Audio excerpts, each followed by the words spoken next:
The new Netflix documentary, The Truth and Tragedy of Moriah Wilson, is a portrait of cyclist Moriah Wilson, nicknamed Mo, raised by a fierce, loving family whose singular drive becomes her superpower, carrying her to athletic brilliance and devastatingly towards a life cut short by tragedy.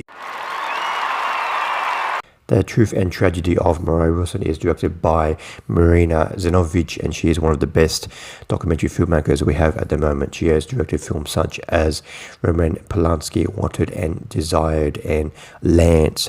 And The Truth and Tragedy of Moriah Wilson just debuted at the 2026 South by Southwest Film Festival and will be screening on Netflix very soon. The Truth and Tragedy of Moriah Wilson is another banger documentary from director Marina Zenovic. This film is a mix of a portrait of up-and-coming cyclist Moriah Wilson, who was very up-and-coming. She was on the verge of becoming one of the best cyclists in the United States, and also a mix of a crime documentary as well. In the first act of the film, we get interviews with Moriah's family, and then suddenly we get interviews with like lawyers and police and detectives, and for me, I'm not aware of this case, and I'm not sure how big of a news story this murder of and tragedy of Moriah Wilson was back a few years ago, but I was not aware of this case, so I didn't know anything going to this film. So once people were talking about Moriah Wilson and her career and what she was like as a person, but suddenly we get interviews with lawyers and police detectives. So obviously, like something happened, and at the start of the film, I wasn't sure what happened. So we find out that she went to stay with her friend Cash in Austin, Texas, and this is only the second time she's been to Austin, Texas. So she doesn't really know anybody there, and while she's there, her friend Cash is busy, so Moriah is left to herself at her friend's house, and she's in a kind of like an on and off like relationship with a man called Colin. And once his name keeps coming up throughout the first act of the film, we're thinking, okay, maybe this Colin person is the one man responsible for the death of Moriah Wilson.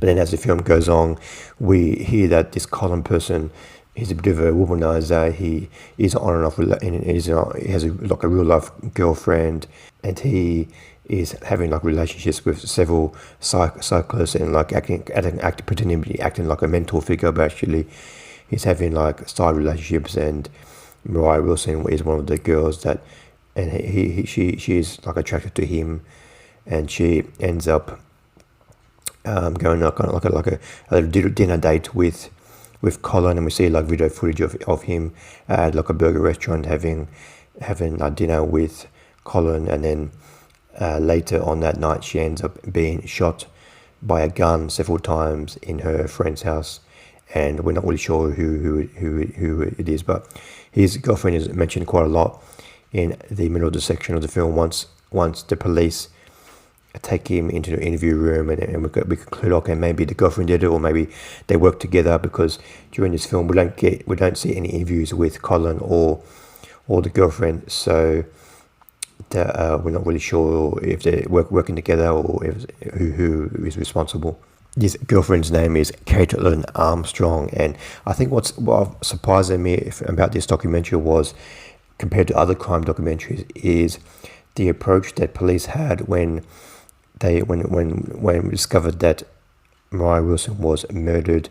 Obviously, the main suspects are Colin, because he was the last person to see her alive, allegedly last person to see her alive, and his girlfriend. Once it became clear that her car was found on video footage near her apartment, so they both brought in for questioning, and it's quite clear that one of them is definitely involved in the murder of Moriah Wilson. But the police are very lackadaisical, like they don't really go hard on them. They're they're very respectful of their rights, and like, oh, you can leave anytime you want. It's just and apparently they didn't have enough evidence to charge them or keep them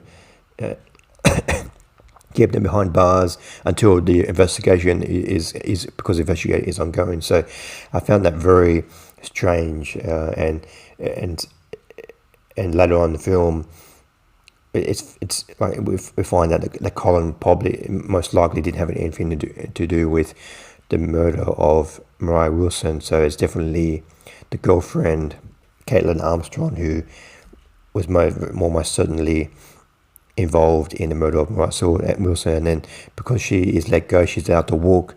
There's the wild scenes later on in the film when she ends up running away, and she gets like buses and trains and flat planes to New York City to visit her sister, and we see like security footage of her at like airports, and she's changed to like hairstyle to look like her sister, and then she ends up changing her look to look like her sister, and she ends up, I think, either borrowing or stealing her sister's passport and flying to Costa Rica, and there's this whole big manhunt of her in Costa Rica, and they end up arresting her, finally finding her and arresting her in Costa Rica 2 months after the murder. And it's just this situation never should have happened. I don't understand how there was not enough evidence to like keep her, because she could have flown to a country where she never would have been found.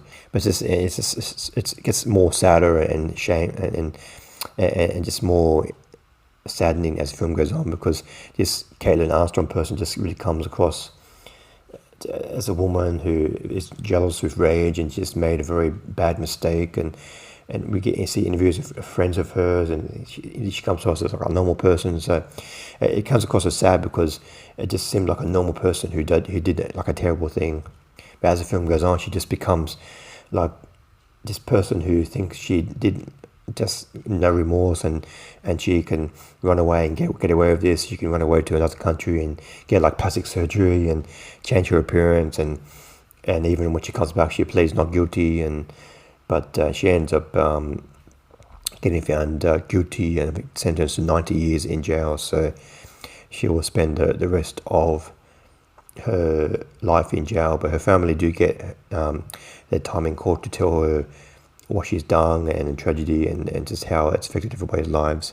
So the main strength of this film is the way it constructs this crime and all the evidence we get, and of course there's cameras everywhere, there's digital evidence everywhere, and the way the police eventually, once they capture the Caitlin Armstrong, that was a bit of a stuff up, but once they capture her, they do a very good job of building a case for the murder of Moriah Wilson. And this documentary does a great job of showing what a very like relatable young person Moriah Wilson was, and how loving she was to her family and to her friends, and it really was such a tragedy. Of her murder really was such a tragedy. I give The Truth and Tragedy of Moriah Wilson 4 stars out of 5. This is another banner documentary from veteran documentary filmmaker Moriah Wilson. It mixes a very relatable and heartfelt portrait of up-and-coming cyclist Moriah Wilson, and also it's a very engaging, twisty, quite wild crime documentary about the case against the murder against Moriah Wilson. So this is definitely a very engaging documentary. I highly recommend checking out The Truth and Tragedy of Moriah Wilson. Thanks for watching. What did you think of the film? Please comment below what you thought of the film. See you next time. Bye.